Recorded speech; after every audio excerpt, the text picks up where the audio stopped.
நிறைய சாமி கும்பிடுறோம். ஆனா அந்த சாமியை கும்பிட்டு எங்களுக்கு எந்த பிரயோஜனமும் இல்ல. எதுவுமே நடக்க மாட்டேங்குது. நிறைய பேர் அவங்க புலம்புறாங்கல்ல. அந்த புலம்பலுக்கு என்ன காரணம்? சிலர் சொல்லுவாங்க, கோயில்ல இருக்குது கல்லு, அதை போய் சாமிங்கிறீங்க. மனுஷனை சாமிங்கிற விஜயகாந்த் சாரை அவரு மனித குலத்துல அவர் ஒரு தெய்வம். நான் சொன்னேனே, வாராகி அம்மன் வீட்டுக்குள்ள நடமாடுறாங்க. அது நல்லாவே தெரியுது.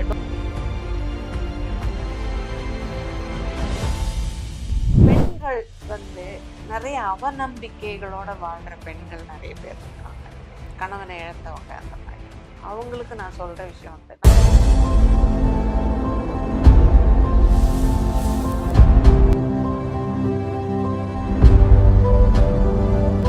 ஸ்ரீ வராகி டிவி நேயர்கள் எல்லாத்துக்குமே பெரிய வணக்கம். இன்னைக்கு நம்ம ஆன்மீகம் சம்பந்தமான நிறைய விஷயங்களை தெரிஞ்சுக்க போறோம்.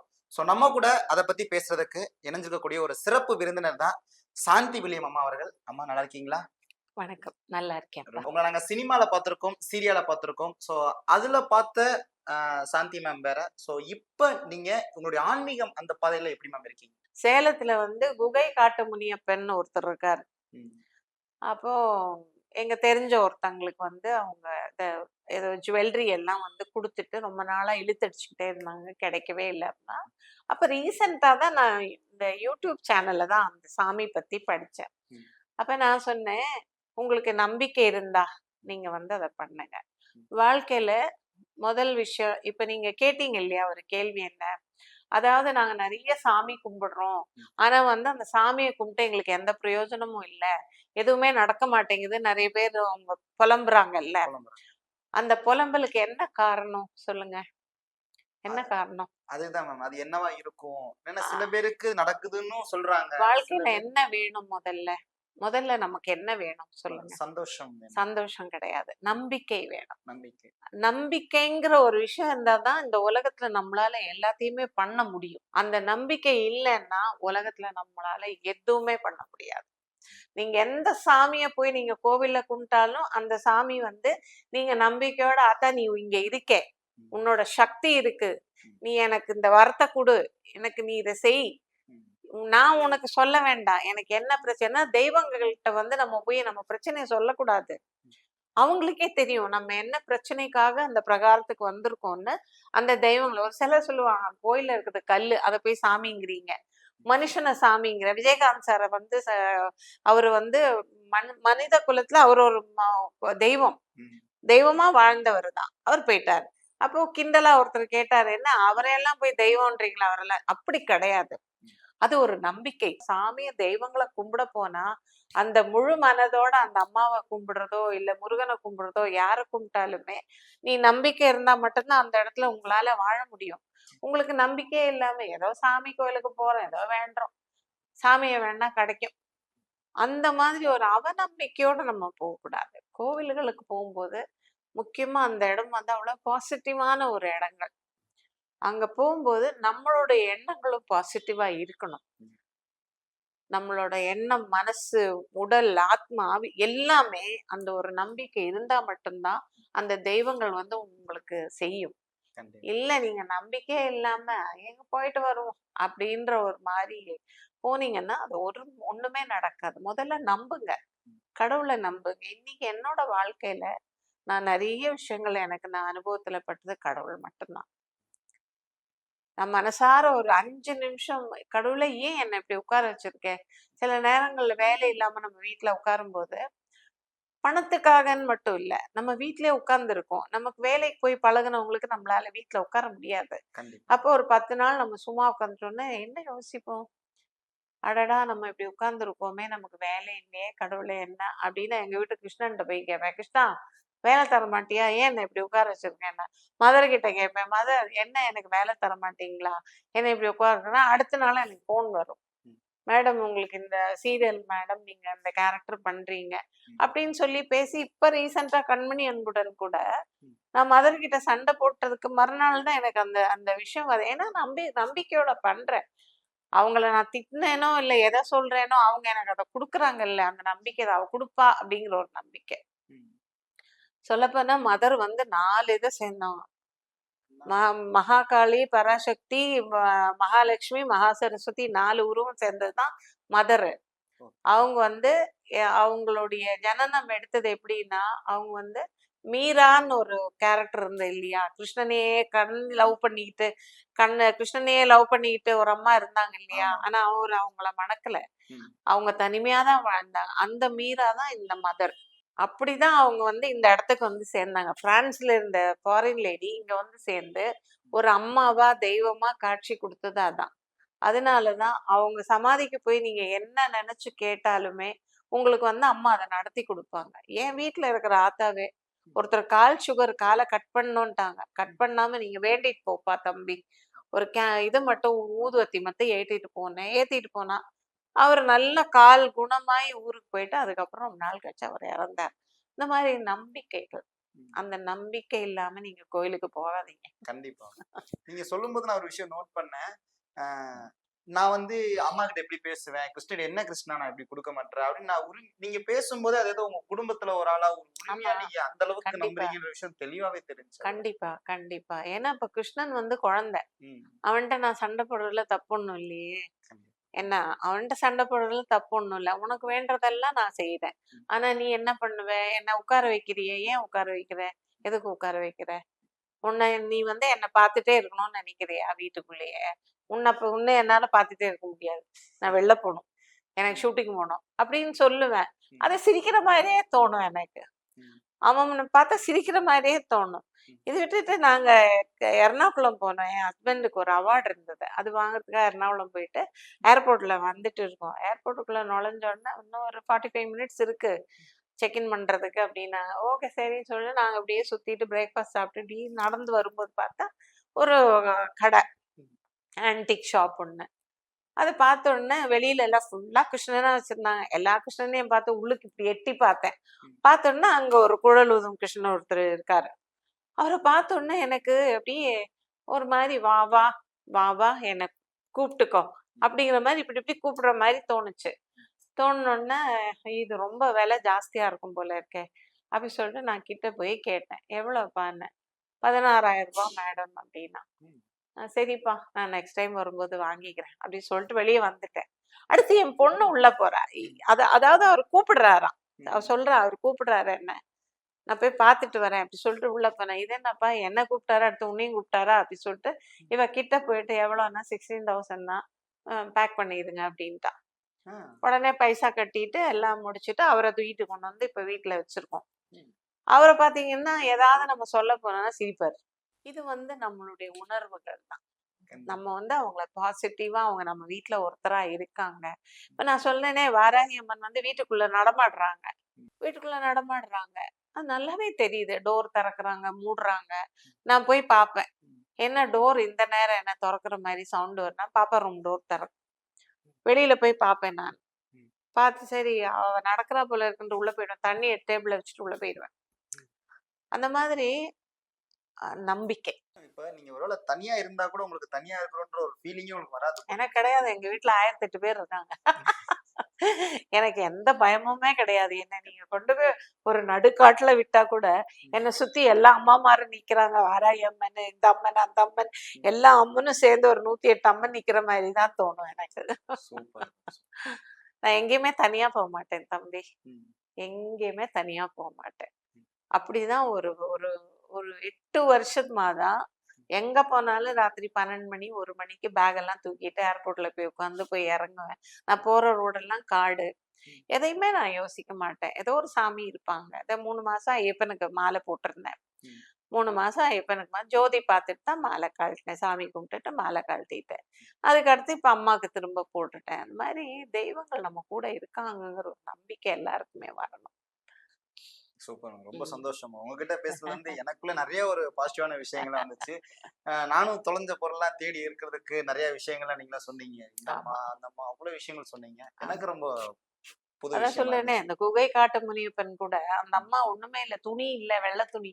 மஞ்சள்ல முக்கி கட்டி வைக்க சொன்னாங்க. 11 ரூபாய்.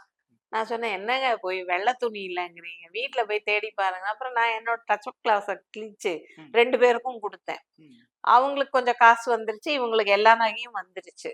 அவங்க இப்ப அந்த கோயிலுக்கு போனா எப்ப போலாம் எப்ப போலாம்னு என்னை கேட்டுட்டு இருக்காங்க. அந்த மாதிரி அது எல்லாமே ஒரு நம்பிக்கை தான்ப்பா. மேம் இப்போ நிறைய பேர் பாத்தீங்க அப்படின்னா நம்ம உறவினர்கள் மேல உறவினர்கள்கிட்ட ரொம்ப அன்பா இருப்பாங்க. ம், ம். சோ இயற்கையின் காரணமா வந்து அவங்க நம்ம விட்டு போயிருவாங்க சில ஆமா, சில காரணங்கள். ஆமா. அதனால நிறைய ரொம்ப டிப்ரெஷன்ல அழுவாங்க. சோ அவங்களாம் அதை எப்படி மேனேஜ் பண்ணி வெளியே வரணும்? இந்த ஆன்மீகம் அது எந்த அளவுக்கு பயனுள்ளதா இருக்கும்?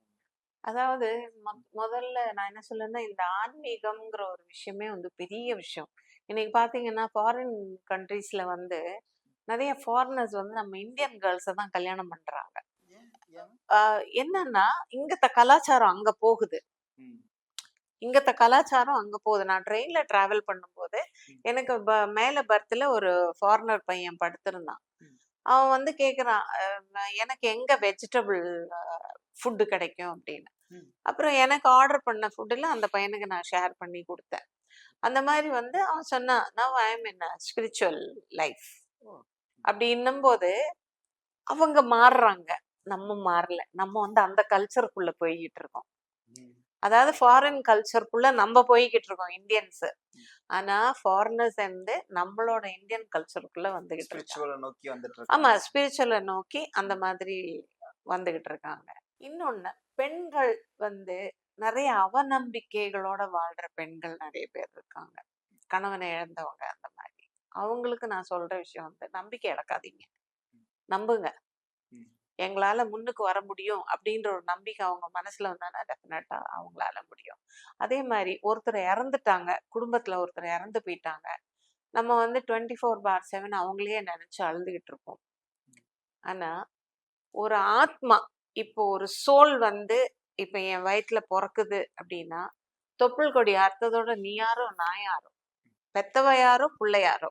ஆனா கடமை, ரெஸ்பான்சிபிலிட்டி அது என்னன்னா, அந்த குழந்தைய வளர்க்கணும், பால் குடுக்கணும், வளர்க்கணும். அத ஒவ்வொரு ஸ்டேஜ்லயும் அத வளர்த்து, ஒரு பெரிய ஆளாக்கி கல்யாணம் பண்ணி ஒரு இடத்துல நம்ம குடுக்குறோம். இது எல்லாமே ஒரு க ரெஸ்பான்சிபிலிட்டி. ஆமா. இது எல்லாமே நமக்கு கடவுள் குடுத்த ரெஸ்பான்சிபிலிட்டி. கட் ஆயிடுச்சு. ம், இனிமே நீ நானு சம்மந்தம் இல்ல. அதுதான் சில பிள்ளைகள் வந்து பெத்த தாயும், தகப்பனையும் கொண்டு போய் ரோட்ல கொண்டு போய் பையோட தூக்கி போட்டு, "நீ எங்கேயா போ. அநாத ஆசிரமத்துல போய் சேரு." இல்லன்னா அநாத ஆசிரமத்துல கொண்டு போய் விட்டுர்றாங்க. ம், இன்னைக்கு இருக்க பெரிய பெரிய லெஜண்ட்ஸ் கூட அந்த வேலைய பண்ணியிருக்காங்க. ம், பண்றாங்க. நான் என்ன சொல்றேன், அந்த தவறுகள பண்ணாதீங்க. இப்ப இறந்துட்டான். இப்ப என் பையன் கூட இறந்துட்டான். நான் வந்து தினமும் அவன நினைச்சு அழுவேன். தினமும் நான் அவன நினைச்சு இன்னிக்கும் நான் அழுவேன். தினம் ஒரு சொட்டு கண்ணீர் அவனுக்கு நான் வந்து கண்ணீர் அஞ்சலியா குடுத்துக்கிட்டு இருக்கேன். ஆனா, அதுக்காக வந்து 1 வருஷம் அவன் இறந்த 1 வருஷம் அவனுக்கு ஒரே பூ தான், டெக்கரேஷன் தான், எல்லாம் பண்ணோம். அப்படி நாங்க டெக்கரேட் பண்ணி இந்த ஒரு நேரத்துல என்னோட மருமகளுடைய அத்தை. அவங்க she is a spiritual lady. பயங்கரமான பவர்ஃபுல்லான லேடி அவங்க. பேரு புனிதா. ம், அவங்க வந்து என்ன பண்ணாங்க, எங்க வீட்டுக்குள்ள நுழைஞ்ச உடனேயே அந்த ஃபோட்டோ பார்த்தாங்க. அந்த பூவெல்லாம் பார்த்தாங்க. "முதல்ல இதெல்லாம் எடுங்க. ம். அவர ஏன் புடிச்சு வச்சிருக்கீங்க? 1 வருஷம் ஆயிடுச்சுல்ல. ஏன் அவர வீட்டுக்குள்ளேயே புடிச்சு வச்சிருக்கீங்க? அந்த ஆன்மா இங்கேயே இருக்கு. அவர முதல்ல லைட்டனுக்கு அனுப்புங்கன்னாங்க." அப்பதான் எங்களுக்கு தெரியும். நமக்கு தெரியாது இல்லையா? ஒருத்தங்க நல்ல விஷயம் சொல்லும்போது, நமக்கு அது தெரியாத நம்ம தெரிஞ்சுக்கிறோம். ம். அப்ப அவங்க சொன்னோன்ன, "அப்படியா? எப்படி அனுப்புறது? எனக்கு தெரியலன்னா, 7 டேஸ் நீங்க ஃபாஸ்டிங் பண்ணிட்டு, அந்த பிள்ளைக்கு ப்ரே பண்ணுங்க. நல்லபடியா நீ லைட்டன் போப்பா. எனக்கு உன் மேல எந்த கஷ்டமும் இல்ல. எந்த பிரச்சனையும் இல்ல. எனக்கு உன் மேல கோவம் கிடையாது. நீங்க கோவமா இருக்கீங்கன்னு அந்த புள்ள நெனச்சுக்கிட்டு போல. ம். அதனால தயவு செஞ்சு நீங்க கோவப்படாம, அவர நல்லபடியா லைட்டன்க்காரனா." சொன்னேன். எனக்கு என் புள்ள மேல கோவம் இல்ல. இப்ப என் புள்ளைய அடிச்சிட்டதுனால நான் அம்மா இல்லன்னு ஆகாது. ஆம். என் புள்ள வந்து எனக்கு இல்லன்னு ஆகாது. கண்டிப்பா. 1000 சொன்னாலும் அவன் என் புள்ள தான். ம். அப்ப நான் சொன்னேன், "அவன நான் அனுப்பிச்சுடுறேன். பரவாயில்ல." சொல்லி 7 டேஸ் நான் வந்து பயங்கரமா ப்ரே பண்ணி, அவனுக்குன்னு ஒரு ரூம். அந்த ரூம்லயே போய் உட்கார்ந்து நான் ப்ரே பண்ணி, 7வது நாள் அவன் கிளம்பி போனத நான் ரியலைஸ் பண்ணேன். எனக்கு அந்த சென்ஸ் வந்து தெரிஞ்சது. என் புள்ள வந்து கிளம்பிட்டான்.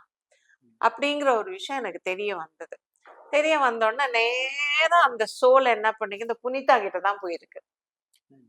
அந்த புனிதா கிட்ட போயிட்டு நைட் அவங்க நல்ல தூக்கத்துல இருக்காங்க. அங்க போயிட்டு டோர் கிட்ட நின்னு அவங்கள எழுப்பியிருக்காப்புல. எழுப்புன உடனே அவங்க "என்னப்பா யாருன்னா?" ஃபோட்டோல பார்த்தத வச்சு, "சந்தோஷ் தானே?" அப்படின்னோனே, "ஆமா நான் சந்தோஷ் தான். ம். Thank you anti.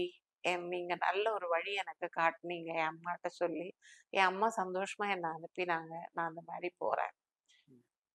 ரொம்ப நன்றி சொல்லி போய் அவங்கள ஹக் பண்ணி அவங்களுக்கு கன்னத்துல முத்தம் கொடுத்துட்டு ரொம்ப நன்றின்னு சொல்லி அவன் அப்படியே லைட்டுன்னு போயிட்டான். இன்னொரு இடத்துல அவன் பிறக்கவும் செஞ்சுட்டான். அந்த சென்ஸும் எங்களுக்கு கிடைச்சிருச்சு. அது உங்களுக்குள்ள தோணுதா? ஆமா, கேரளால என் பொண்ணு சொன்னா, ரொம்ப நாளா அழுதுட்டே இருக்கும், அம்மா அந்த குழந்தை அந்த புள்ள வந்து இன்னொரு இடத்துல குழந்தையா பிறந்துருச்சுமா, எனக்கு தோணுது அப்படின்னோடனே நான் இல்ல இல்ல நான் நம்ப மாட்டேன் அப்படின்னா புனிதாக்கு ஃபோன் பண்ணி கேட்டோன்னா அவங்க ஆமா அது குழந்தை கேரளால ஒரு மலை பிரதேசத்துல ஒரு பெரிய கோடீஸ்வர வீட்டுல பெண் குழந்தையா பிறந்துருச்சுமா, நீங்க கவலைப்படாதீங்க, இனிமே நீங்க அழுதீங்கன்னா அந்த குழந்தைய பாதிக்கும் அப்படின்னா. அப்ப எங்கேயோ போய் ஏதோ ஆகி என் குழந்தை எங்கேயோ இருக்கா அப்படிங்கிற ஒரு நம்பிக்கை, அது நல்லா இருக்கட்டும். எங்க இருந்தாலும் அந்த குழந்தை பெண் குழந்தையா இருந்தா ஆண் குழந்தையா நல்லா வளரட்டும், கடவுளுடைய கிருபை அந்த குழந்தைக்கு இருக்கட்டும்ன்ற ஒரு பிரேயர் மட்டும் எனக்கு என்னைக்குமே உண்டுப்பா. சூப்பர். ஆமா, இன்னைக்கும் நான் என் பிள்ளையதான் கடவுளா கும்பிடுறேன். எது இருந்தாலும் அவன்கிட்ட தான் சொல்லுவேன், என் வீட்டுக்காரர், எங்க அப்பா அம்மா, எங்க அக்கா, என் பிள்ளை, இவங்களதான் வந்து என்னைக்கும் நான் கடவுளா நினைக்கிறேன். அது பொறுத்த வரைக்கும் எனக்கு அதான் கவலைப்படாதீங்க.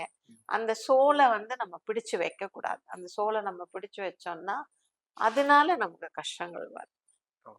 தேவையில்லை. அதனால நல்லபடியா எல்லாரும் நிறைய தாய்மார்கள் என்னுடைய இன்டர்வியூ பார்த்து நான் அழுறத பார்த்து என் புள்ள கூட இறந்துட்டா, என் புள்ள கூட தயவு செஞ்சு அழாதீங்க, அந்த ஆத்மா நல்லா இருக்கட்டும்னு பிரார்த்தனை பண்ணுங்க, அழுங்க. உங்களுக்கு அது அது உங்க சொந்த விருப்பம், அதை நம்ம தடுக்க முடியாது. ஆனா வந்து ரொம்ப அது மேல போயிட்டு இது பண்ணாதீங்க. ஏன்னா கடவுள் ஒரு நாள் நம்மளையும் கொண்டு போவார். We are in queue. அது ஒரு ஒரு விஷயம் தான், எந்த ஏஜ்லயா இருந்தாலும் வி ஆர் இன் கியூ. அவ்வளவுதான். அந்த நாள்ல 50-60 வயசுக்கு தான் ஹார்ட் அட்டாக் வரும். இப்ப 7 வயசு பொண்ணுக்கு ஹார்ட் அட்டாக் வந்து இறந்துச்சு ஸ்கூல்ல. இந்த மாதிரி சிச்சுவேஷன்ஸ் மாறுது. கடவுளை நம்புங்க. கடவுள் தவிர்த்து நமக்கு வேற எந்த வழியுமே கிடையாது. கடவுளை மறந்துட்டோம்னா இல்ல, பிரபஞ்சம் இருக்கு, பிரபஞ்சத்தை நம்புங்க, எந்த ஒரு விஷயத்தையும் பாசிட்டிவா அனுப்புங்க, அது போய் உங்களுக்கு எல்லாத்தையும் பண்ணி உங்களுக்கு கொண்டு வந்து கொடுக்கும் அப்படிங்கிற ஒரு நம்பிக்கை எல்லாருக்குமே வேணும். கடவுள் அதுதான், அம்மா அதுதான், வேற ஒண்ணுமே இல்லை. ரொம்ப நன்றி மேம். நிறைய விஷயம் வந்து நீங்க சொல்லியிருந்தீங்க, ஆன்மீகம் சார்ந்த விஷயங்களும் சரி, நம்பிக்கை சார்ந்த விஷயம் நிறைய சொல்லியிருந்தீங்க. உண்மையை நம்மளுடைய வராகி டிவி நேயர்கள் எல்லாத்துக்குமே வந்துட்டு நீங்க சொன்ன விஷயங்களை ஃபாலோ பண்ணி அவங்களுடைய வாழ்க்கையிலே வந்து ரொம்ப சந்தோஷமா இருப்பாங்கன்னு நான் நம்புறேன். ஸோ நீங்களும் உங்களுடைய வாழ்க்கையில அடுத்தடுத்து இன்னும் நிறைய விஷயங்கள், சினிமாவிலையும் சரி ஆன்மீகம் சார்ந்தும் இந்த மாதிரி நிறைய விஷயங்கள், மக்களுக்கு நல்ல விஷயங்கள் நீங்க கொடுக்கணும்னு சொல்லி என்னுடைய சார்பாகவும் ஸ்ரீ வராகி டிவி நேயர்கள் சார்பாகவும் நாங்க வந்து வாழ்த்துக்கள் தெரிவிச்சுக்கிறோம். கண்டிப்பா ஸ்ரீ வராகி டிவி நேயர்கள் அனைவருக்கும் நன்றி. வந்து தயவு செஞ்சு மறக்காதீங்க, அம்மாவை நினைங்க, கண்டிப்பா அம்மா உங்களுக்கு ஆசீர்வாதம் பண்ணுவாங்க. நன்றி, வணக்கம்.